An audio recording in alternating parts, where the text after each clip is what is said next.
स्वागत और अभिनंदन करते हैं।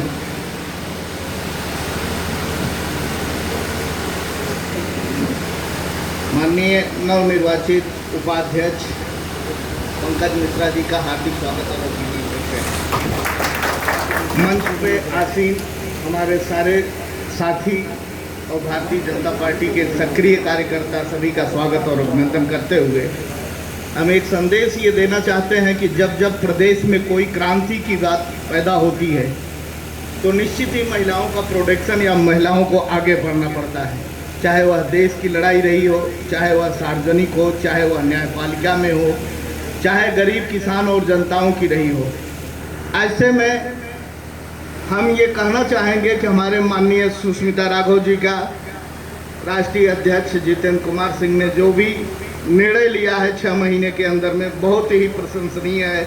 इसके लिए हमारा हाई कोर्ट उच्च न्यायालय हार्दिक स्वागत और अभिनंदन करता है और अपने बार की तरफ से मैं उनको कोट बधाई देना चाहता हूं। और एक बात ये कहना चाहता हूं कि वास्तव में अभी हमारे उपाध्यक्ष महोदय जी ने बड़े अच्छे ढंग से समझाया है कि हमारी सरकार जब अच्छे दिशा में कोई कार्य करने का प्रयोजन करती है तो निश्चित है विरोधियों का खेमा बढ़ता हुआ जाता है। आज देखिए, ये दुर्भाग्य कहा जाए कि अभी चाइना की ही बात जैसे हमारे राष्ट्रीय अध्यक्ष साहब ने बहुत अच्छी तरह से बताया, तो उसका खंडन भी होगा। खंडन कितना हो जा रहा है वो आप देख ही रहे हैं। कोविड-19 अगर पैदा हुआ है तो वो चाइना से है, उसको भी जवाब मिल रहा है। बट एक बात और यहाँ पे पैदा होती है कि जब भी समाज की एकता, ऐसे छोटी छोटी सभाएं होती हैं, कोविड-19 में हम अपनी सभा को संपूर्ण न कर पाने की वजह से सरकार के या हमारे पास एक नई समस्या थी कि जैसे हमारे जिलाधिकारी माननीय जिलाधिकारी जी का भी गाइडलाइन था कि कोविड-19 का पालन करते हुए आप कोई लंबी सभागार नहीं चला सकते हैं, 40 या 50 लोगों का इससे ज़्यादा एकत्रित भीड़ नहीं कर सकते हैं। इसलिए इतने हमारे जाबाज जितने अभिन्न साथीगण आए हैं, मैं इनका कोट धन्यवाद और अभिनंदन करते हुए मैं अपनी प्रदेश अध्यक्षा माननीय सुष्मिता कुमार राघव जी की तरफ से स्वागत अभिनंदन करता हूं। और एक संदेश इस बात का और देना चाहता हूं अपने माननीय राष्ट्रीय अध्यक्ष जी को कि जब भी कोई क्रांति आई है तो वो प्रयागराज की ही धरती से उठी है, चाहे वह देश का रहा हो या प्रदेश का रहा हो या राजनीति में इतिहास बदलने का रहा हो। इलाहाबाद की धरती प्रयागराज की एक ऐसी धरती मानी जाती है कि जब भी कोई भी क्रांति होगी, कोई भी देश का परिवर्तन होगा, समाज का परिवर्तन होगा, तो इलाहाबाद प्रयागराज की धरती अब के लोग हमेशा युवा पीढ़ी आगे आई है। इसका नजीर है इलाहाबाद विश्वविद्यालय। जब भी अपने 1857 के स्थापना में जब भी क्रांति हुई है, चाहे वह पीएम में जितने भी रहे हों, चंद्रशेखर जी रहे हों, अपने यहाँ के गांधी परिवार का तमाम रहा हो, लेकिन नेताओं की जहाँ तक श्रेणी में है तो वो इलाहाबाद विश्वविद्यालय सबसे ज़्यादा देती है। अभिनंदन करता हूँ। इसलिए एक बात और है, बहुत छोटे शब्दों में मैं कहना चाहता हूँ। हालांकि अध्यक्ष जी ने सोच बहुत अच्छी है, हमारी कल इनसे वार्ता हुई, माननीय अध्यक्ष जी से मुलाकात हुई, मुझे बहुत अच्छा लगा कि जब भी कोई क्रांति में अगर किसी भी चीज़ के कहिए अगर चाटुकारिता है तो चाटुकारिता को, और एक तरह से आप उस चीज़ को ये कह सकते हैं कि धन का बल हो या लक्ष्मी और सरस्वती का वास, दोनों एक साथ संशय नहीं हो सकता। नेता आपका वही सशक्त होगा अगर ईमानदार है, तेज है, तो निश्चित है कहीं न कहीं से किसी न किसी भाव से पैसे से जरूर कमज़ोर होगा। इसलिए मैं सबसे कोट का धन्यवाद इस बात का देता हूं कि मनरेगा एक ऐसा चीज़ है कि जो आपके नेशनल पूरे भारत की डायरेक्ट हमारे माननीय मोदी साहब की योजना है।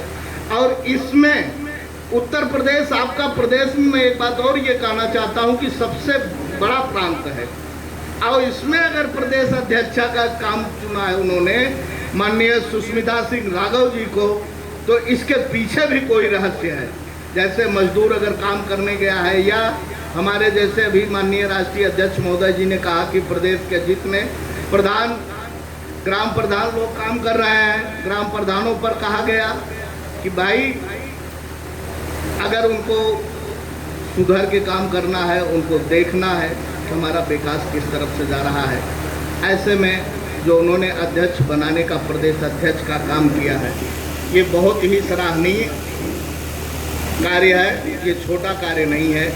एक बात और कहना चाहता हूँ, अभी हमारे कुछ साथियों ने कहा कि भाई यहाँ पे कुछ गीत होनी चाहिए। गीत तो ऐसा होता नहीं, लय होता है, उसका एक वो होता है। लेकिन एक बात कहना चाहता हूँ कि उस पथ की पथिक कुशलता क्या जिसमें बिखरे सूल न हो, उस नाविक की धैर्य परीक्षा क्या जिसकी धारा प्रतिकूल न हो।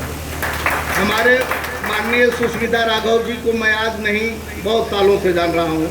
जब भी हम लोग बाहर में वकालत के पेशे में आए हैं, आप लोगों को एक छोटा सा परिचय देना चाह रहा हूँ। हम लोगों ने बहुत ही संघर्ष किया और इस संघर्ष पे तो मैं कोट अपने हृदय से बार बार, पता नहीं क्यों ऐसा पुलकित भाषा भावनाएं आ रही हैं कि मैं अपने राष्ट्रीय अध्यक्ष जी को इस बात की बधाई देना चाह रहा हूं कि वाकई में गोरखपुर से चल के और इतनी दूर का सफ़र करके उन्होंने अगर प्रयागराज की धरती से निकाला है तो कुछ सोच समझ के ही निकाला होगा। अगर इतना बड़ा जिम्मेदारी और महत्वपूर्ण काम पूरे प्रदेश का दिया है तो कुछ न कुछ इसके पीछे रहस्य होगा। ऐसा तो है नहीं कि उन्होंने इस रहस्य का, हम लोग पूरी कोशिश करेंगे।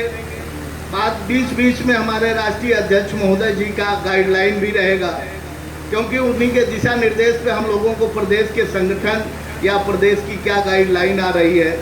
हालांकि बहुत ज़्यादा इस विषय में मुझे भी जानकारी नहीं है, लेकिन ये है कि इतना ज़रूर कहना चाहेंगे कि जितना भी हमारे माननीय अध्यक्ष जी कहेंगे उनका अच्छा सा हम लोग पालन करके कोशिश करेंगे कि इससे एक नई सरकार का सुझाव बने, हमारी जनता में जो बातें जाएं।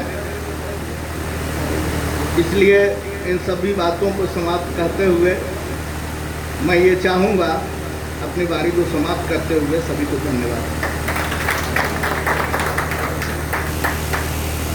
धन्यवाद हरिश्चंद्र एडवोकेट जी। एक बार हम चाहते हैं कि आप लोग, जैसा आप जानते हैं, आज बहन जी ने यहाँ पर उत्तर प्रदेश मनरेगा के अध्यक्ष बनी है। एक बार जोरदार नारा लगा दीजिए, जिससे ये पता चले इलाहाबाद में कि सुष्मिता राघव जिंदाबाद, सुष्मिता राघव जिंदाबाद, जितेंद्र ओझा जिंदाबाद, जितेंद्र ओझा जिंदाबाद, पंकज मिश्रा जिंदाबाद, पंकज मिश्रा जिंदाबाद।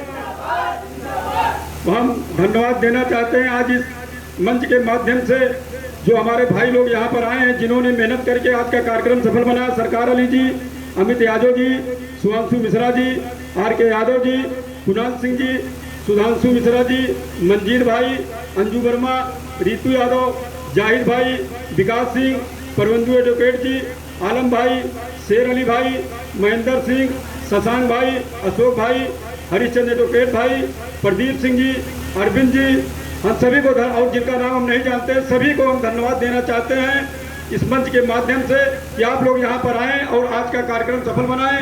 अब जिनको सुनने के लिए हम लोग बेकरार हैं, बड़े भाई जितेंद्र ओझा जी से हम चाहेंगे कि आप आएँ और अपने मुखार बिंदु से हम लोगों को